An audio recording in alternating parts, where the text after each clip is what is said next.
Hello বন্ধুরা, আজকে আমি গাজীপুরের বিখ্যাত চাপা শুটকির ভর্তা শেয়ার করব। এই ভর্তা সবাই বানাইতে পারে, কিন্তু এক একজনের রেসিপি এক এক রকম। আশা করি আমার রেসিপিটা সবাই শেষ পর্যন্ত দেখবেন। ভালো লাগলে সবাই বাড়িতে বানাই খাইবেন।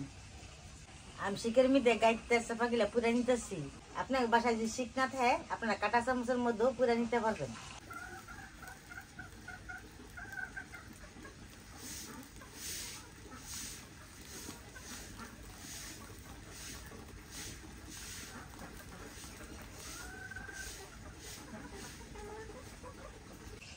নাগরী বাজার থেকে শুটকি গিলা কিনছি। মহিলা মানুষ দেখে বাটারা শুটকি গিলা ঠগাই দিছি। শুটকি গিলা একদম নরম, আপনারা কিনতে সময় দেখে কিনবেন। চাপা শুটকি গিলা ভালো করে পুড়ে নিছি। ভালো করে পুড়ে না নিলে ভর্তাটা খাইতে মজা লাগবে না। আপনারা ঠিক এইভাবেই পুড়ে নিবেন। ভর্তায় অনেক পেঁয়াজ লাগে, আর পেঁয়াজ গিলা একবার গুল গুল করে পাতলা করে কাটতে নিতে হয়।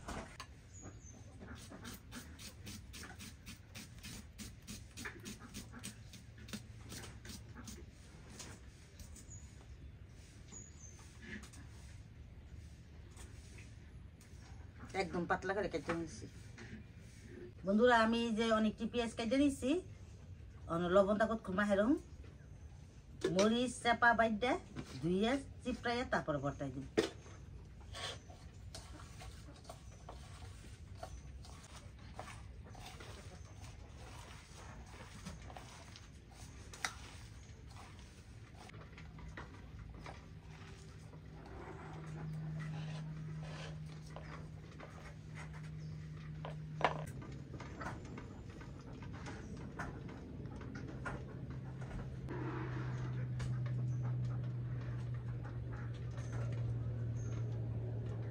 ভালো মতো পরিষ্কার করে পাটা পুতা দিয়ে নিতেছি।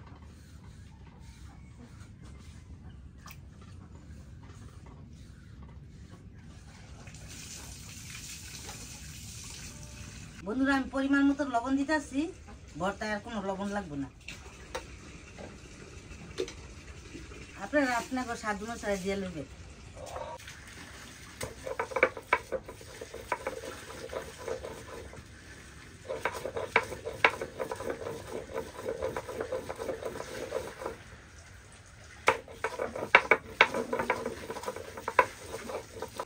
বন্ধুরা, আপনারা আপনাকে স্বাদ অনুসারে মরিচ দিয়ে লইবেন। আর এই ভর্তা ঝাল খেতে মজা লাগে বেশি। বন্ধুরা, আমি মরিচ রসুন বাইটা নিচ্ছি। এখন শুটকি গিলা ভালো করে দিয়ে নিব।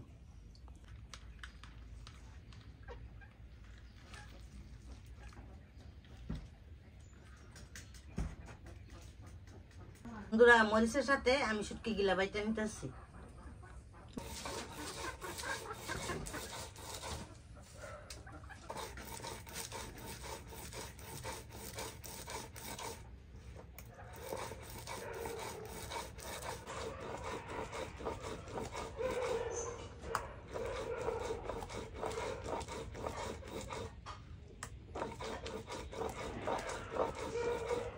বন্ধুরা, আমি পেঁয়াজ গেলা ভালো করে ধুয়ে নিতেছি।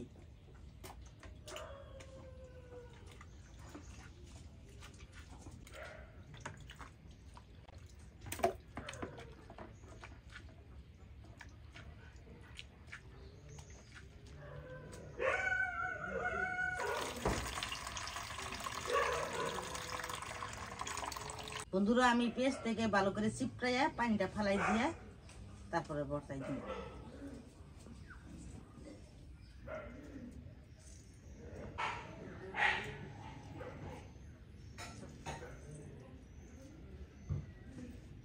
ভালো করে চিপড়াইলে ভর্তাটা শুকনো শুকনো হয়।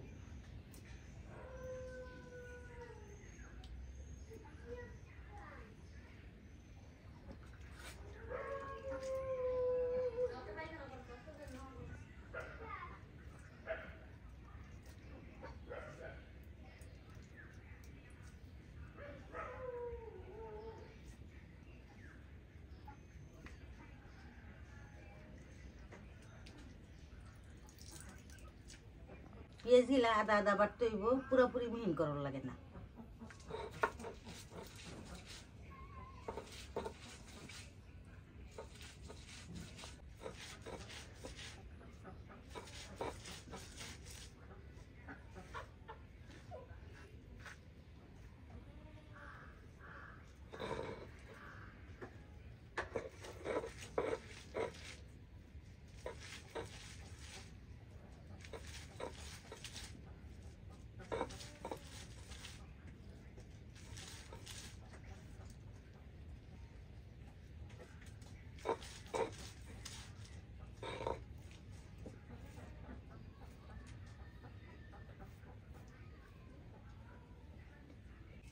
বন্ধুরা এই যে অল্প সময়ের মধ্যে ভর্তা বানাইছি, এই ভর্তা বানানো অনেক সহজ। আপনারা বাড়িতে বানাইয়া আমার কমেন্টে জানাবেন। চেপা শুটকির আরেকটা ভর্তা আছে, কাঁচামরিচ দিয়ে বানায়। আপনারা যদি দেখতে চান আমার কমেন্টে জানাবেন।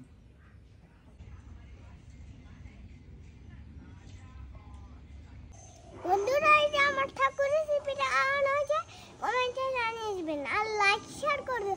ধন্যবাদ আমাদের পাশে থাকতে। ইউটিউব চ্যানেলটিতে